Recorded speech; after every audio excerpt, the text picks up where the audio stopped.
Yes, Krish. Well, you've got those flights over the sky, that familiar roar over West London again. We were told earlier in the day that operations wouldn't resume until midnight, so that is some good news. We're also told that 8 British Airways flights are going to be departing in the next few minutes.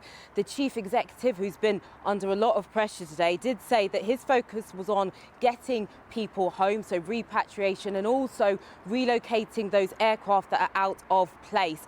A full operation is expected tomorrow, so if you are travelling tomorrow, that's good news for you as well. So sighs of relief, but wait, don't fully exhale yet. That's because there was this statement earlier from the British Airways chief exec, which was quite candid, I thought. It said BA had effectively been forced to ground its operations entirely. The airline faces the difficult job of unpicking that mess. Well, that mess continues tonight. Here's how the day unfolded in Hayes, West London, and a warning, there's some flash photography in my report.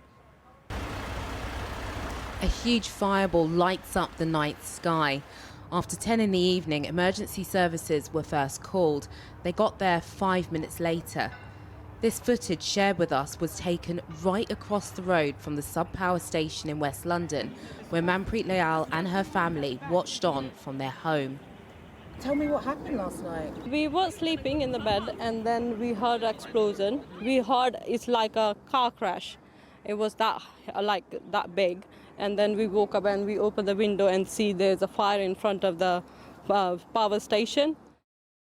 The substation that supplies Europe's biggest airport, Heathrow, a couple of miles away.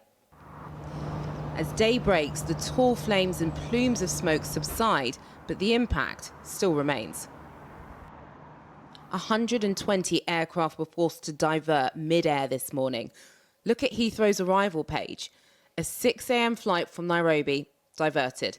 Another from Cape Town, Riyadh and Boston all had to land elsewhere. Hundreds and hundreds more cancelled.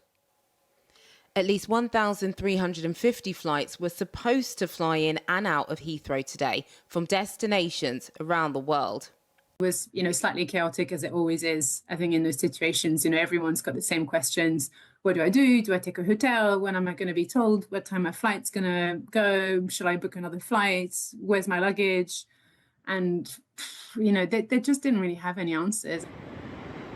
Attention now turns to how the fire caused so much disruption, leaving passengers, crew and cargo stranded worldwide, and how the backup systems weren't enough to run an airport that's such a critical part of Britain's infrastructure. Heathrow's chief executive, under pressure to explain what went wrong, said the airport is equal to charging up a mid-sized city. We have 3 of these substations. Each of them has a backup transformer. The backup transformer in this case also went. And then we have to restructure the supply. So we're not out of power, but we have to restructure our power supply. To do that, we have to close down systems. The government said they will continue talking to Heathrow about how to prevent this happening again.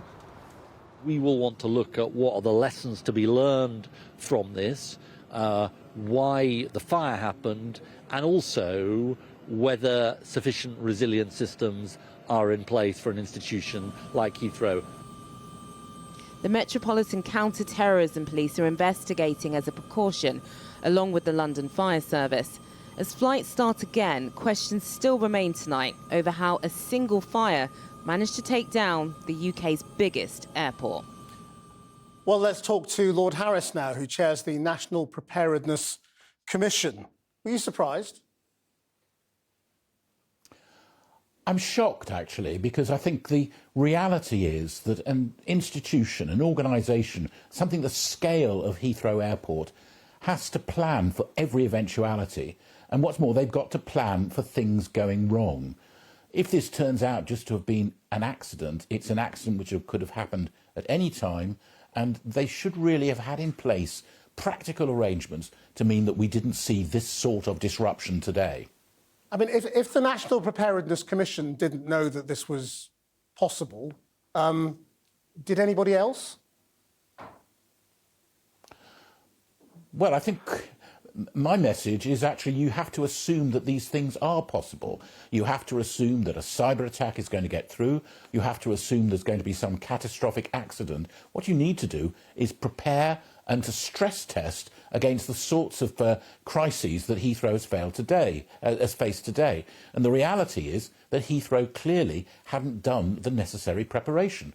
They didn't have backup generation facilities available, or if they did, they hadn't recently tested them. They hadn't worked out whether or not they would work, whether or not they could enable the airport to function, or at least parts of the airport to function.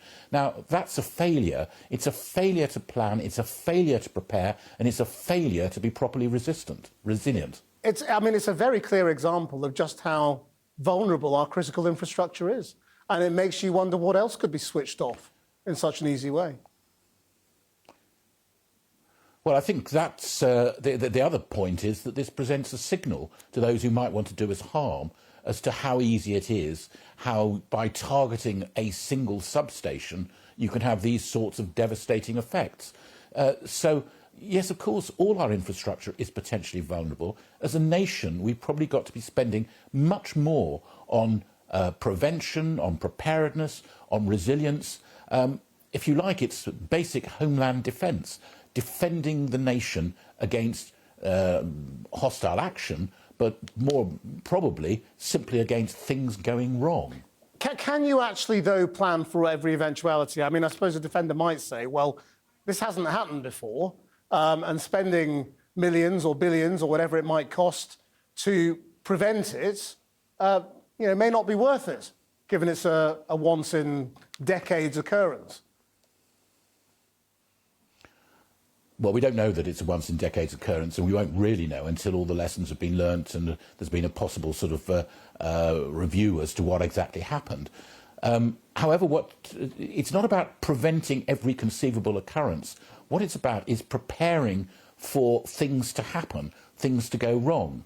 It's like your bank preparing for the fact that they may have an interruption to the internet, or a transport operator preparing for the fact that they may lose their electricity. That's what happened in this case. And most organisations of this scale ought to be thinking about, have we got backup generation? Will that work when we need it, i.e. in an emergency? And will that be sufficient for us to enable our functions to continue? It's standard process. It's a standard process of being prepared and ready for what may come and hit you, and then being resilient to respond quickly in the event of something happening. It's not trying to prevent every single eventuality. It's preparing so that when something happens, you are able to recover quickly, or indeed not to have it affect your key operations. Toby Harris, Lord Harris, thank you very much.